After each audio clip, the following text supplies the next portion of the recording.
Innal hamdalillahi nahmadu wa nasta'inu wa nastaghfiruh wa na'udzu billahi min syururi anfusina wa min sayyiati a'malina. May yahdihillahu fala mudhillalah wa may yudlilhu fala hadiyalah. Asyhadu an la ilaha illallah wa asyhadu anna Muhammadar Rasulullah.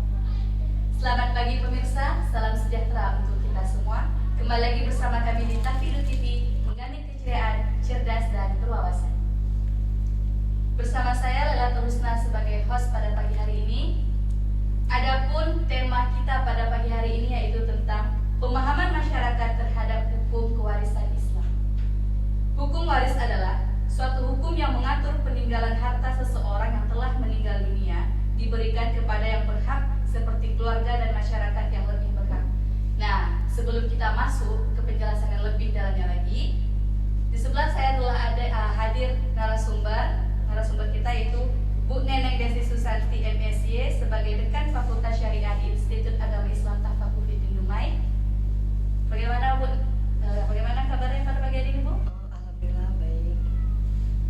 Sebagaimana kita tahu tadi saya sudah jelaskan sedikit tentang hukum waris Bu. Saya yakin dan percaya para pemirsa di rumah pasti ada yang tidak tahu, bahkan sama sekali mungkin tidak tahu tentang hukum waris. Nah, bisa Ibu jelaskan apa itu hukum waris? Baik, terima kasih kepada host hari ini. Sedikit saya menjelaskan tentang persoalan mawaris ya. Yang mana mawaris itu kan hukum mawaris hukum yang mengatur tentang pemindahan harta dari pewaris kepada ahli waris. Kan di situ ada unsur dari hukum kewarisan tersendiri. Yang pertama kan di situ ada pewaris, ada ahli waris, ada harta warisan. Nah, jadi di sini saya jelaskan sedikit ya. Pewaris itu adalah orang yang meninggal ya, orang yang meninggalkan harta warisan. Sementara ahli waris itu orang yang berhak menerima harta warisan dari si pewaris tadi. Harta warisan sama dengan tirkah ya, harta peninggalan itu harta yang ditinggalkan oleh ahli waris. Jadi seperti itu. Jadi hukum warisan ini hukum yang mengatur seperti itu gitu kan, siapa yang menerima, siapa yang menjadi ahli warisnya, kemudian bagian-bagiannya berapa umpamanya ahli warisnya ada ayah, meninggalkan ayah, ibu, istri atau anak ataupun suami gitu kan. Jadi bagian-bagian mereka itu berapa gitu kan. Di dalam hukum Islam bahkan pun dalam ayat Al-Qur'an kan telah dijelaskan ya, yang mendapat bagian-bagian ahli waris itu ada 6. Ada yang dapat 1/4, 1/2, 1/8, 2/3. Itu sudah ditentukan dalam Al-Qur'an, jelas itu. Jadi kalau kita lihat gitu ya, bahkan pun saya telah mensurvei gitu, melihat realitanya di masyarakat kita, banyak yang tidak paham dengan hukum kewarisan Islam itu gitu kan. Jadi maka terjadilah polemik atau masalah di lapangan ketika ada terjadi hukum kewarisan. Jadi umpamanya yang meninggal suami gitu ya, meninggalkan istri, meninggalkan 3 orang anak perempuan, meninggalkan anak laki-laki, ibu gitu kan. Jadi seperti itu, mereka tidak tahu, masyarakat kita tidak tahu bagaimana cara penyelesaiannya gitu kan. Kalau kita yang berada di akademi atau di perguruan tinggi ini, kita kan ada belajar nih masalah fikih mawaris. Mungkin sedikit banyaknya mahasiswa atau dosen-dosen di kampus ini mengerti tentang hukum waris ya. Tapi kalau masyarakat kita yang tidak mengecapi ilmu ini, bagaimana cara menyelesaikannya gitu kan. Makanya terjadilah nanti sengketa, sampai ada ini sempat bunuh-membunuh untuk memperebutkan harta yang seperti ini gitu kan. Nah, jadi seperti yang kita lihat juga di lingkungan masyarakat kita ya Bu, ada beberapa suku yang dimana mungkin tidak menggunakan hukum waris Islam. Nah, ini bagaimana pandangan Ibu sendiri tentang mereka? Ya, kebanyakan dalam ada penelitian saya tentang hukum waris ini ya, studi komparatif tentang penyelesaian kewarisan tentang terhadap hukum adat gitu kan. Jadi penelitian Ibu ada seperti ini. Jadi kebanyakan masyarakat kita di Indonesia, khususnya di Kota Dumai lah, lebih condong menyelesaikan kewarisan itu secara adat gitu. Jadi mereka tidak menyelesaikan secara hukum Islamnya gitu kan. Kalau hukum Islam jelas ya, yang dapat 1/2 itu siapa. Terus kemudian kita kumpulkan dulu ahli warisnya, siapa-siapa yang menerima warisan, karena kan ada kan dalam warisan itu kan yang menyebab dia menerima warisan itu kan ada gitu ya. Jadi penghalangnya juga ada gitu kan. Jadi kalau yang menerima itu kan ada hubungan nasab dan hubungan perkawinan gitu kan. Jadi bagian-bagiannya telah ditentukan, tetapi realita masyarakat yang tidak paham itu lebih condongnya ke hukum adat gitu kan, hukum adat atau kekeluargaan. Contohnya kayak di daerah di tempat saya lah ya, atau di suku saya kan suku Minang nih gitu kan. Kebanyakan lebih ke suku Minangnya gitu, ke adat Minangnya. Begitu juga kayak daerah Melayu gitu kan, patrinial gitu kan, kayak daerah Medan gitu juga seperti itu. Lebih ke suku adatnya gitu kan. Tapi seperti kalau kita kaji ke hukum kewarisan Islamnya menyimpang dengan aturan yang udah ada. Tetapi kebanyakan kalau menurut ibu sendiri pribadi itu menurut pasal di KHI ya, kompilasi hukum Islam, kalau secara adat itu atau kan bisa jadi kan adat itu nanti kan perdamaian gitu kan. Jadi kan itu boleh, menurut saya boleh saja. Tapi kalau kita kaji ke hukum kewarisan Islamnya menyimpang dari aturan yang ada. Berarti tidak dipermasalahkan, cuma menyimpang. Ya, tapi kalau terjadi sengketa, maka sengketa umpamanya kan tidak terima. Kalau memang mufakat ahli warisnya semua, itu boleh yang mufakat. Jadi kalau seandainya umpamanya dikumpulkan ahli warisnya ada 6 orang, ada satu atau 2 orang tidak setuju dengan penyelesaian kewarisan seperti ini. Nah, tidak bisa diterima gitu kan. Itu tidak boleh. Tapi kalau sepakat umpamanya, makanya ada kesepakatan mufakat tadi itu diboleh. Tapi kalau seandainya kita kaji ke hukumnya memang tidak bisa, tidak menyimpang ya dengan. Berarti kita lihat juga dari manfaat dan mudarat yang dapatkan. Ya, kalau dari usul hingga kemaslahatannya gitu. Seperti itu. Nah, kan kita nih sudah tahu ya Bu, kalau misalnya hukum waris ini adalah hukum yang mengatur tentang harta waris. Menurut Ibu, harta-harta yang diwariskan itu tuh seperti apa saja kalau dalam hal warisan? Ya, baik. Jadi gini, harus kita bedakan dulu ya, mana dia kalau di dalam kan mengatur kan ada namanya harta bersama, harta warisan, kemudian harta yang gonogin tadi harta bersama, terus harta bawaan. Jadi kita harus melihat dulu. Jadi kalau harta warisan itu kan harta yang telah ditinggalkan oleh pewaris gitu kan, umpamanya yang meninggalkan suami gitu kan. Jadi harta yang ditinggalkan suami itu baik harta yang telah dihasilkan selama perkawinan tadi gitu kan itu. Jadi sebelum harta warisan itu dibagi kan kita ada kewajiban dari ahli warisnya kan ada itu. Yang pertama kan menyelesaikan dulu penyerahan jenazahnya gitu, udah selesaikan, dia dibayar semua. Kemudian ada nggak hutang dari pewaris tadi gitu ya, ada nggak hutang diselesaikan dulu, ada nggak wasiatnya gitu. Udah selesai semuanya diselesaikan oleh ahli warisnya. Kemudian barulah di situ namanya harta warisan, barulah di situ dibagi, disebut dengan harta warisan ya.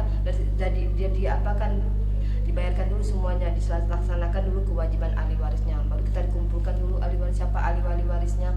Jadi kalau memang masyarakat kita nggak paham, biasanya masyarakat itu mengundang atau mencari orang yang betul-betul tahu tentang warisan ini, jadi diselesaikan ke orang itu. Umpamanya bisa jadi dia mengundang pengacara atau orang yang betul-betul yang tahu, jadi dikumpulkanlah.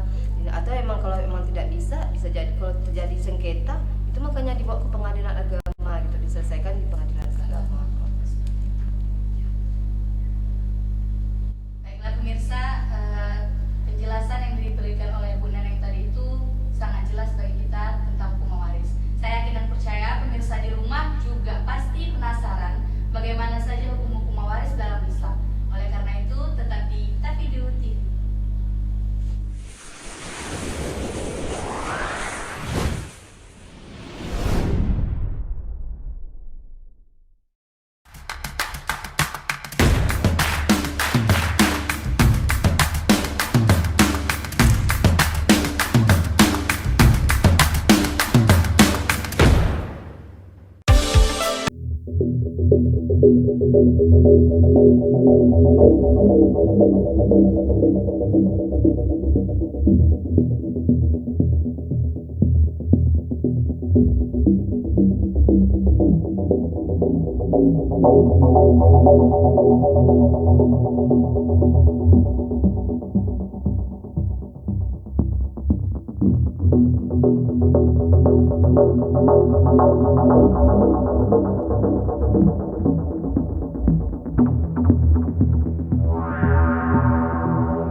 Jadi ya kalau dikatakan apa perbedaan dengan apa hukum adat, udah jelas berbeda ya. Contohnya adat mana aja yang pakai, mau di adat Jawa ada apa, udah jelas berbeda. Contohnya kayak saya pernah beri wawancara yang dari Medan gitu ya, dari Medan adat hukum kewarisan Medan. Jadi mengatakan, saya wawancara seperti ini, bagaimana penyelesaian kewarisan adat di daerah Bapak, umpama saya bilang gitu kan. Oh, kalau kami mungkin ada sebagian memakai hukum kewarisan Islam, mungkin pakai hitung-hitungan ya. Jadi dia kadang ada yang memakai hukum adat, Bu, kata gitu kan. Kalau hukum adatnya seperti apa, saya bilang gitu kan. Adatnya itu biasanya harta itu dibagi kepada anak lelaki yang paling bungsu. Jadi anak lelaki seperti itu yang Bapak itu katakan gitu kan. Jadi saya ada bertanya kepada yang dari Medannya kan luas nih, lupa saya daerahnya mana gitu. Kayak contohnya kayak di Ibu gitu kan, saya kan nih asli Minang gitu kan. Kalau di Minang itu kan katanya hukum kewarisan di Minang itu kan sangat menyimpang ya katanya gitu kan. Tetapi kalau tapi kalau dianalisa lagi gitu kan, dianalisa lagi sebenarnya bukan menyimpang ya. Itu kalau di Minang itu kan namanya harta pusako, kalau nggak salah ya, harta pusako. Jadi itu berbeda dengan harta warisan gitu kan. Harta pusako itu kalau di Minang itu kan harta turun menurun. Itu dari keturunan ibu ya, dari atas sampai bawah. Jadi kalau ini dari penelitian saya, Bu, penelitian Ibu dan Ibu itu, kalau mereka mengatakan kalau harta warisan emang dilakukan seperti hukum kewarisan Islamnya gitu kan, harta yang dihasilkan oleh suami istri gitu kan. Berarti pas bagian ibunya nggak diganggu gugat ya. Jadi kalau harta warisan, harta pusako tadi emang tidak diganggu gugat, emang tidak dijual gitu. Tapi kalau harta yang dihasilkan emang dari suami istrinya, ya itu dikatakan harta warisan. Tapi yang harta tadi, yang harta pusako tadi, jadi mungkin statement atau opini masyarakat mengatakan ya yang harta warisan tadi, harta pusako tadi, sebenarnya kan di Minang itu kan ada dibedakan tuh harta pusako dengan harta warisan. Makanya sampai sekarang mereka menyatakan kalau adat di Minang itu menyimpang dengan hukum kewarisan Islam gitu kan. Makanya di Indonesia ada penyelesaian kewarisan itu kan secara adat, secara hukum Islam, dan secara perdata itu biasanya kan kewarisan yang non Islam gitu ya. Jadi kalau warisan secara Islam itu diselesaikan secara Islam. Kalau memang ada volume, ada sengketanya, kalau tak bisa diselesaikan secara keluarga, biasanya itu penggugat itu, ahli warisnya, kalau di pengadilan namanya penggugat ya, itu diselesaikan di pengadilan agama. Nanti hakim yang akan menyelesaikan, hakimlah yang akan menerapkan, oh bapak dapat segini, anak dapat segini, nanti istri dapat segini, atau suaminya dapat segini. Jadi seperti itu. Jadi angka-angka itu udah jelas ya. Jadi udah jelas dalam warisan Islam dengan adat itu udah jelas gitu. Kalau di adat kan emang sesuai dengan adat daerah masing-masing gitu. Tapi kalau dari Ibu gitu kan, dari bahkan pun saya yang dari dosen hukum itu lebih apanya kita ke hukum Islam. Emang masyarakat kita tidak paham, makanya untuk mahasiswa hukum atau dosen itu melakukan sosialisasi gitu, sosialisasi tentang penyuluhan hukum kewarisan Islam ini. Jadi masyarakat sedikit banyaknya paham tentang hukum kewarisan ini gitu. Nah, ini kan tadi kita bahas tentang hukum antara adat sama hukum Islam. Saya ada sedikit tentang masyarakat nih, Bu. Bagaimana kalau misalnya hukum waris untuk anak yang di luar nikah gitu, Bu? Apa dia termasuk dapat hak waris atau jadi dia jatuhnya sedekah? Kalau anak kewarisan anak zina berarti ya, luar nikah, itu nasabnya ke ibu. Jadi dia hanya mewarisi ke ibunya aja, tidak ke bapaknya gitu. Makanya tadi yang menyebabkan dia saling mewarisi dan penghalangnya gitu kan. Jadi seperti itu. Jadi yang yang waris itu kan hubungan nasab dan hubungan perkawinan ya. Jadi kalau anak yang lahir dari luar nikah itu nasabnya ke ibu gitu kan. Kalau nasab ke ayah itu kan terjadi itu kan dengan pernikahan yang sah gitu kan. Dan pernikahan sah sesuai dengan hukum Islam dan hukum yang berlaku di Indonesia gitu. Jadi seperti itu. Jadi anak yang itu tidak bisa saling mewaris, sampai pun ketika dia menikah pun yang ayah biologisnya tadi itu tidak bisa menikahkan dia karena kan bukan dia walinya. Jadi seperti itu ya. Jadi banyak ya Usna sebenarnya polemik tentang warisan ini di masyarakat kita ya, yang banyak sekali, bahkan pun kadang harta yang diperebutkan itu hanya bukan bilang apa, kalau banyak mungkin bisa ini kadang harta itu nggak seberapa itu diperebutkan. Ada ibu kasus saya tahunya dari pengacaranya ya, memang hartanya banyak gitu kan, sampai itu diperebutkan ke Mahkamah Agung, dieksekusi ke Mahkamah Agung. Jadi kan dari tingkat pertama kemudian banding ke provinsi, kemudian kasasi ke Mahkamah Agung, itu hak yang diperebutkan harta. Sebenarnya kan kalau kita milik banyak untuk apa seperti itu gitu kan, kalau emang ada hartanya gitu kan. Kadang-kadang gini, pernah yang datang ke ibu gitu kan, ini yang datang saudara dari pewaris ya, dia itu yang meninggal itu kan suaminya, dia tidak punya anak, dia hanya punya anak angkat ya, punya anak angkat. Kemudian istri ini menguasai harta itu semua gitu ya, menguasai harta itu semua. Jadi ahli warisnya menuntut lah gitu kan.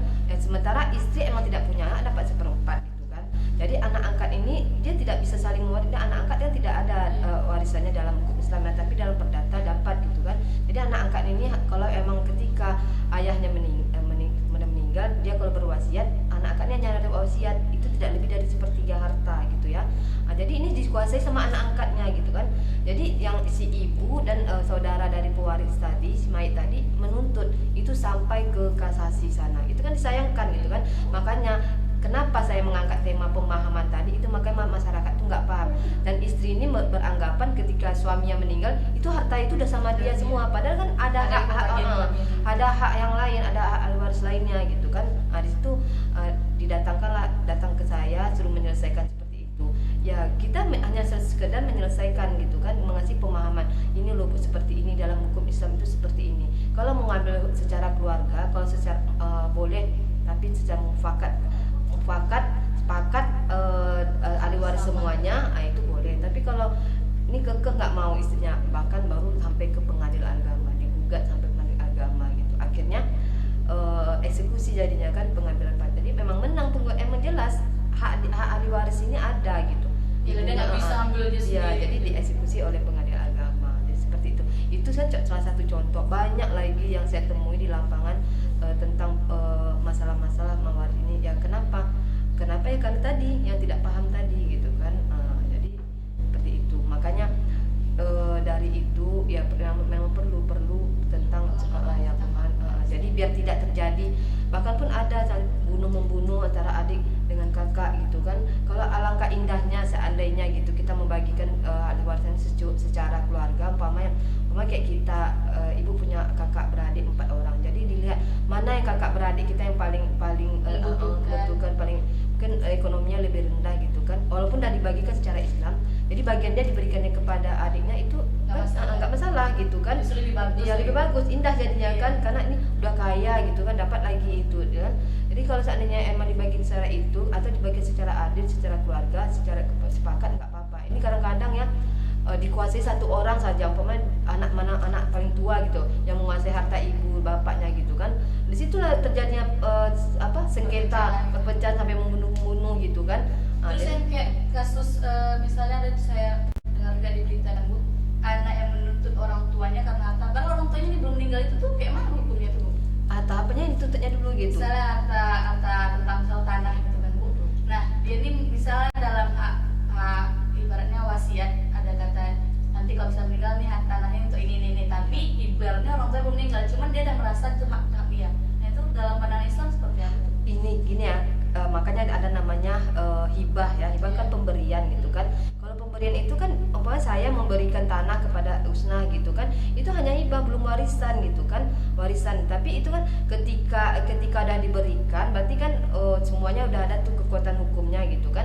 Kalau mungkin sengketa yang kan belum dijelaskan nih, kenapa dia menuntut gitu, atau ditarik lagi itu udah punya dia bagaimana gitu. Kalau emang menuntut itu, kalau hibah dengan warisan itu berbeda ya, hibah dengan warisan. Kalau dia menuntut gitu, menuntutnya menuntut apa ke orang tuanya gitu, apa orang tua mengambil lagi yang telah diberikan tadi, dituntutnya gitu kan.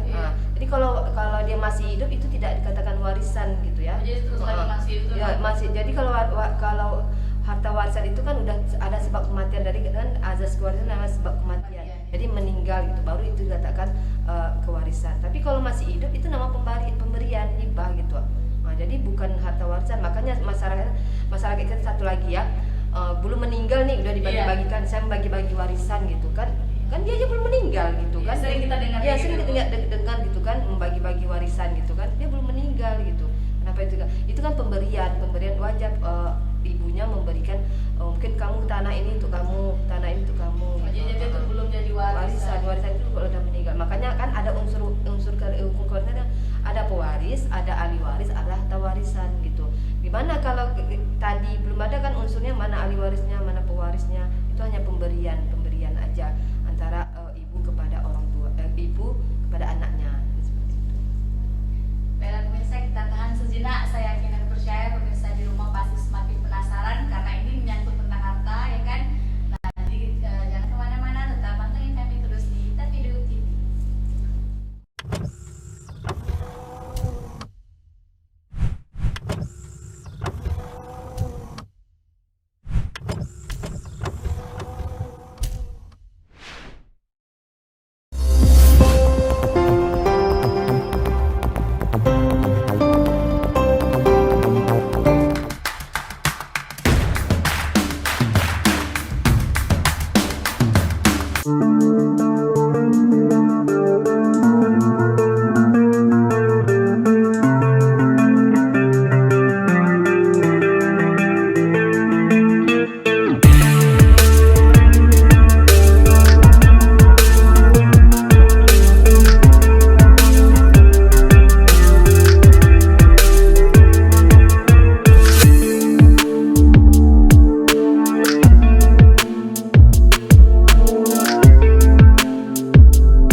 berwasiat kepada saudara laki-laki kandung.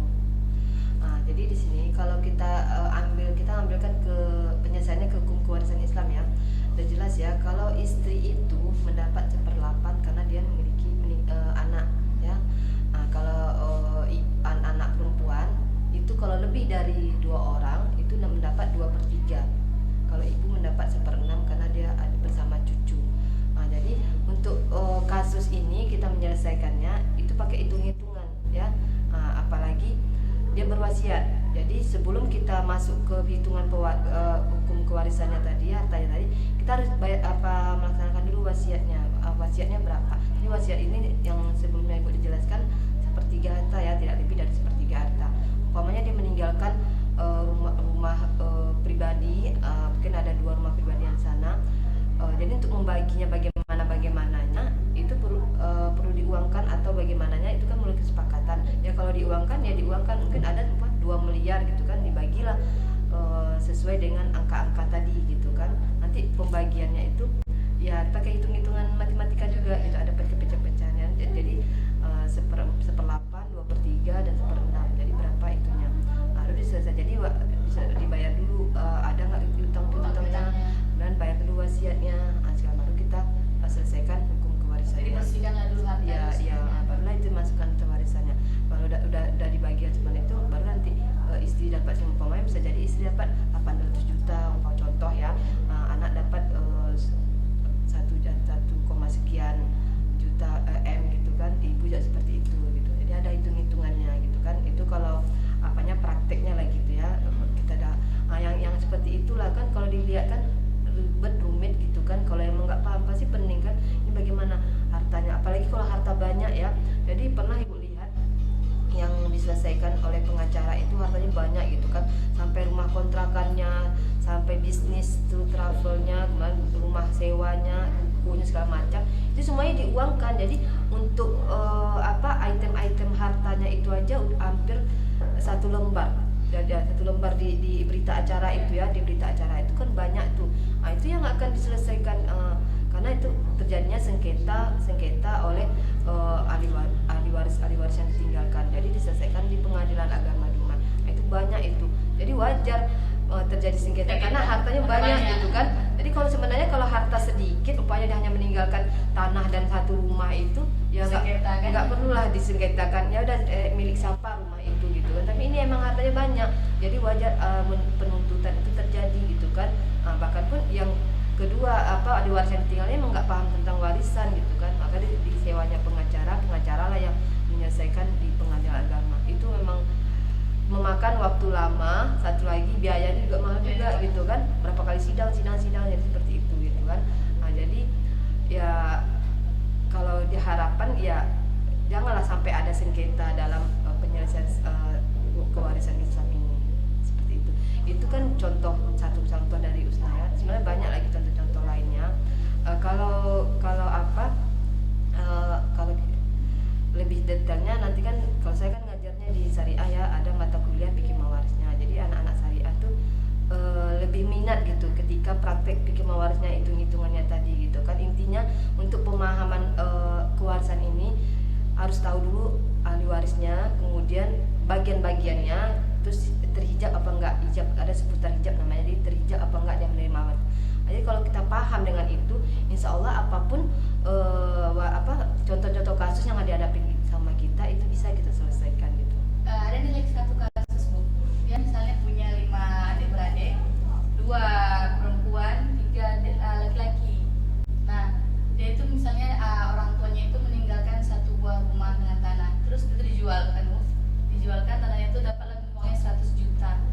Itu baginya itu seperti 120 juta. Yang 40 juta ini untuk anak pertama karena ngurus mamanya, jadi dia dapat 40 juta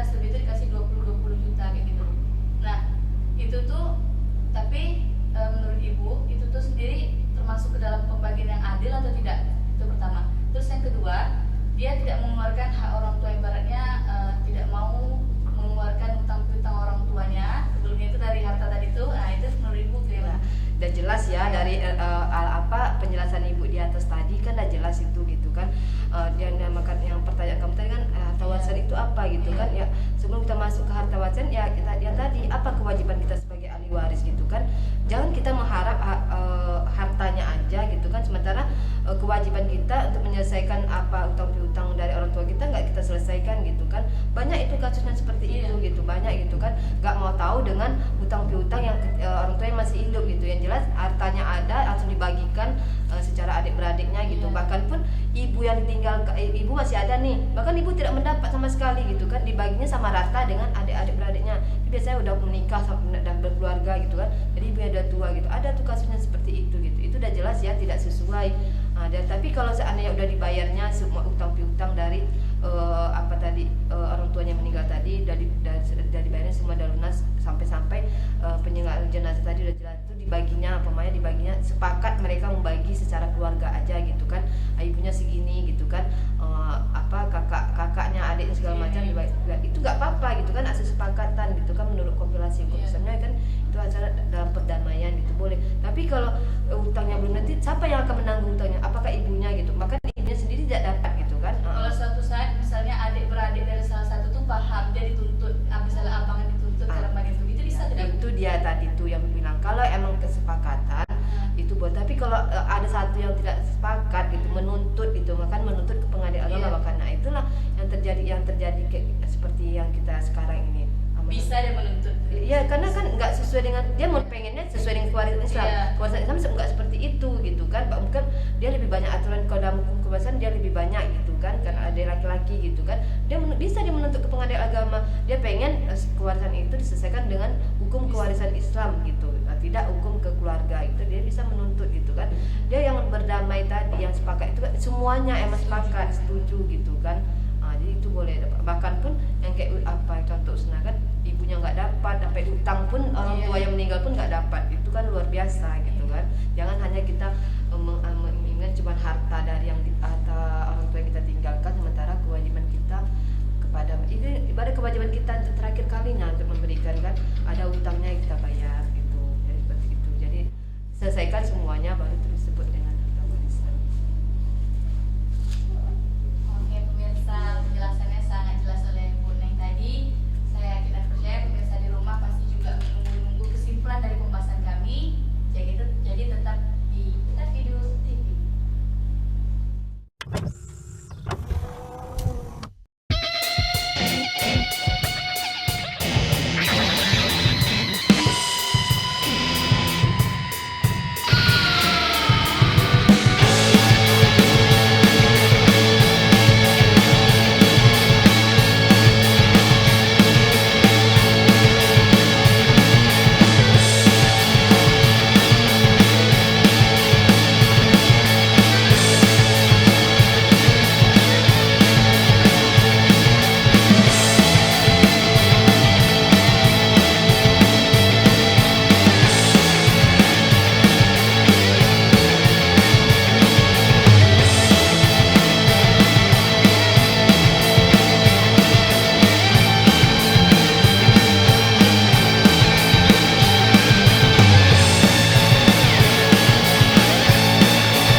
Menyimpulkan dari tema kita ada jelas ya tentang pemahaman hukum kewarisan Islam.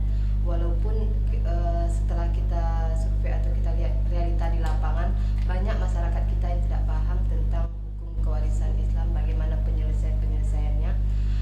Jadi untuk itu kan kita bisa melakukan itu penyuluhan atau sosialisasi tentang hukum kewarisan ini.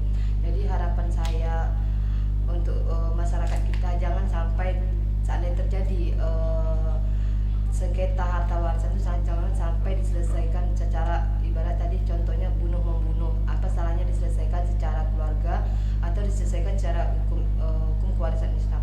Kalau tidak paham dengan hukum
diusahakan jangan adanya persengketaan atau bunuh-membunuh di antara kita, karena Islam itu sendiri adalah agama rahmatan lil alamin. Saya host pada pagi hari ini Lailatul Husna, mohon maaf